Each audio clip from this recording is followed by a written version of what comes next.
नमस्कार। आर के खन्ना धार्मिक चैनल पर आप सबका प्यार से स्वागत है।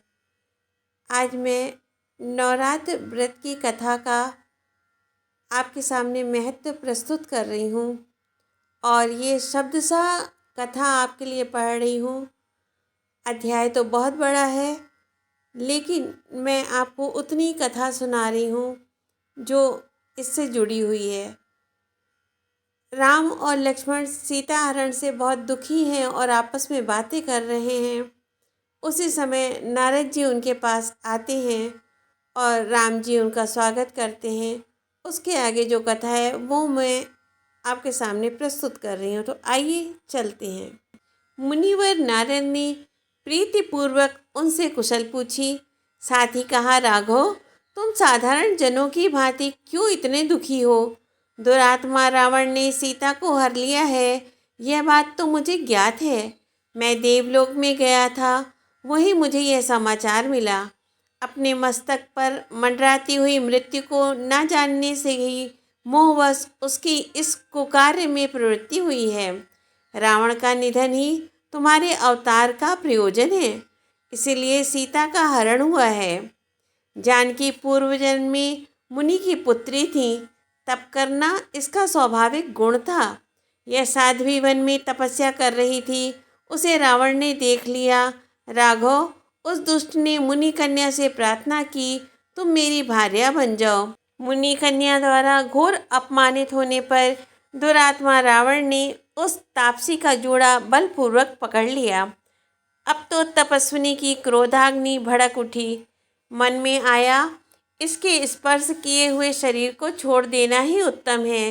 राम, उसी समय उस तापसी ने रावण को शाप दिया, दुरात्मन, तेरा संहार करने के लिए मैं धरातल पर एक उत्तम स्त्री के रूप में प्रकट होऊंगी। मेरे अवतार में माता के गर्भ से कोई संबंध नहीं रहेगा। इस प्रकार कहकर उस तापसी ने शरीर त्याग दिया। वही ये सीता हैं जो लक्ष्मी के अंश से प्रकट हुई हैं। भ्रमवश सर्प को माला समझकर अपनाने वाले व्यक्ति की भांति अपने वंश का उच्छेद कराने के लिए ही रावण ने इनको हरा है। राघव, देवताओं ने रावण वध के लिए सनातन भगवान श्री हरि से प्रार्थना की थी। परिणाम स्वरूप रघुकुल में तुम्हारे रूप में श्री हरि का प्राकट्य हुआ है। महाबाहो, धैर्य रखो। सदा धर्म में तत्पर रहने वाली साध्वी सीता किसी के वश में नहीं हो सकती। उनका मन निरंतर तुम्हारे ध्यान में संलग्न है। सीता के पीने के लिए स्वयं इंद्र एक पात्र में रखकर कामधेनु का दूध भेजते हैं और उस अमृत के समान मधुर दूध को वो पीती हैं। कमल पत्र के समान विशाल नेत्र वाली सीता को स्वर्गीय सुरभि गौ का दुग्ध पान करने से भूख और प्यास का किंचन मात्र भी कष्ट नहीं है। यह स्वयं मैंने देखा है। राघव, अब मैं रावण वध का उपाय बताता हूँ। इस अश्विन महीने में तुम श्रद्धापूर्वक नवरात्र का अनुष्ठान करने में लग जाओ। राम, नवरात्र में उपवास, भगवती का आराधन तथा सविधि जप और होम संपूर्ण सिद्धियों का दान करने वाले हैं। बहुत पहले ब्रह्मा, विष्णु, महेश और स्वर्गवासी इंद्र तक इस नवरात्र का अनुष्ठान कर चुके हैं। राम, तुम सुखपूर्वक यह पवित्र नवरात्र व्रत करो। किसी कठिन परिस्थिति में पड़ने पर पुरुष को यह व्रत अवश्य करना चाहिए। राघव, विश्वामित्र, भृगु, वशिष्ठ और कश्यप द्वारा इस व्रत का अनुष्ठान हो चुका है, यह निश्चित बात है। अतएव राजेंद्र, तुम रावण वध की निमित्त इस व्रत का अनुष्ठान अवश्य करो। वृतासुर का वध करने के लिए इंद्र तथा त्रिपुर वध के लिए भगवान शंकर भी इस सर्वोत्कृष्ट व्रत का अनुष्ठान कर चुके हैं। महामती, मधु को मारने के लिए भगवान श्रीहरि ने सुमेरु गिरी पर यह व्रत किया था। अतएव राघव, सावधानी पूर्वक विधि के साथ तुम्हें यह व्रत अवश्य करना चाहिए। भगवान राम ने पूछा, दयानिधे, आप सर्व ज्ञान संपन्न हैं, विधि पूर्वक यह बताने की कृपा करें कि वे कौन देवी हैं, उनका क्या प्रभाव है, वे कहाँ से अवतरित हुई हैं तथा उन्हें किस नाम से संबोधित किया जाता है। नारद बोले, राम सुनो, वह देवी आद्या शक्ति हैं, सदा सर्वदा विराजमान रहती हैं। उसकी कृपा से संपूर्ण कामनाएं सिद्ध हो जाती हैं। आराधना करने पर दुखों को दूर करना उसका स्वाभाविक गुण है। रघुनंदन, ब्रह्मा प्रवृत्ति संपूर्ण प्राणियों की निमित्ति कारण वही है। उस शक्ति के बिना कोई भी हिलडुल तक नहीं सकता। मेरे पिता ब्रह्मा सृष्टि करते हैं, विष्णु पालन करते हैं और शंकर संहार करते हैं। इनमें जो मंगलमयी शक्ति भासित होती है वही यह देवी है। त्रिलोकी में जो सत असत कहीं कोई भी वस्तु सत्तात्मक रूप से विराजमान है, उसकी उत्पत्ति में निमित्त कारण इस देवी के अतिरिक्त और कौन हो सकता है। जिस समय किसी की भी सत्ता नहीं थी, उस समय भी इस प्रकृति शक्ति देवी का परिपूर्ण विग्रह विराजमान था। इसी की शक्ति से एक पुरुष प्रकट होता है और उसके साथ यह आनंद में निमग्न रहती हैं। यह युग के आरंभ की बात है। उस समय यह कल्याणी निर्गुण कहलाती है। इसके बाद यह देवी सगुण रूप से विराजमान होकर तीनों लोकों की सृष्टि करती है। इसके द्वारा सर्वप्रथम ब्रह्मा आदि देवताओं का सृजन और उनमें शक्ति का आधान होता है। इस देवी के विषय में जानकारी प्राप्त हो जाने पर प्राणी जन्म मरण रूपी संसार बंधन से मुक्त हो जाता है। इस देवी को जानना परम आवश्यक है। वेद इसके बाद में प्रकट हुए हैं, अर्थात वेदों की रचना करने का श्रेय इसी को है। ब्रह्मा आदि महानुभावों के गुण और कर्म के भेद से इस देवी के अनंत नाम बतलाए हैं और वैसे ही कल्पना भी की है। मैं कहाँ तक वर्णन करूं? रघुनंदन, आकार से छकार पर्यंत जितने वर्ण और स्वर प्रयुक्त हुए हैं, उनके द्वारा भगवती के असंख्य नामों का संकलन होता है। भगवान राम ने कहा, विप्रवर, आप इस व्रत की संक्षिप्त विधि बतलाने की कृपा करें, क्योंकि अब मैं प्रीतिपूर्वक श्री देवी की उपासना करना चाहता हूँ।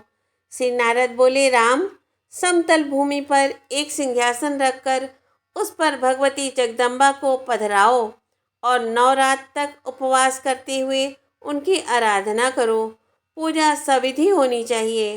राजन, मैं इस कार्य में आचार्य का काम करूँगा, क्योंकि देवताओं का कार्य शीघ्र सिद्ध हो, इसके लिए मेरे मन में प्रबल उत्साह हो रहा है। व्यास जी कहते हैं, परम प्रतापी भगवान राम ने मुनिवर नारद जी के कथन को सुनकर उसे सत्य माना, एक उत्तम सिंहासन बनवाने की व्यवस्था की और उस पर कल्याणमयी भगवती जगदम्बा के विग्रह को पधराया। व्रती रहकर भगवान ने विधि विधान के साथ देवी पूजन किया। उस समय अश्वनी मास आ गया था। उत्तम किष्किंधा पर्वत पर यह व्यवस्था हुई थी। 9 दिनों तक उपवास करते हुए भगवान राम इस श्रेष्ठ व्रत को संपन्न करने में संलग्न रहे। विधिवत होम पूजन आदि की विधि भी पूरी की गई। नारद जी के बतलाए हुए इस व्रत को राम और लक्ष्मण दोनों भाई प्रेम पूर्वक करते रहे। अष्टमी तिथि को आधी रात के समय भगवती प्रकट हुई। पूजा होने के उपरांत भगवती सिंह पर बैठी हुई पधारी और उन्होंने श्री राम लक्ष्मण को दर्शन दिए। पर्वत के ऊंचे शिखर पर विराजमान होकर भगवान राम और लक्ष्मण दोनों भाइयों के प्रति मेघ के समान गंभीर वाणी में वे कहने लगी। भक्ति की भावना ने भगवती को परम प्रसन्न कर दिया था। देवी ने कहा, विशाल भुजा से शोभा पाने वाले श्री राम, अब मैं तुम्हारे व्रत से अत्यंत संतुष्ट हूँ।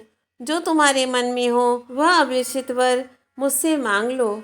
तुम भगवान नारायण के अंश से प्रकट हुए हो। मनु के पावन वंश में तुम्हारा अवतार हुआ है। रावण वध के लिए देवताओं के प्रार्थना करने पर ही तुम अवतरित हुए हो। इसके पूर्व भी मत्स्य अवतार धारण करके तुमने भयंकर राक्षस का संहार किया था। उस समय देवताओं के हित करने की इच्छा से तुमने वेदों की रक्षा की थी। फिर कच्छप रूप से प्रकट होकर मंदराचल को पीठ पर धारण किया। यूँ समुद्र का मंथन करके देवताओं को अमृत द्वारा शक्ति संपन्न बनाया। राम, तुम वराह रूप से भी प्रकट हो चुके हो। उस समय तुमने पृथ्वी को दांत के अग्रभाग पर उठा रखा था।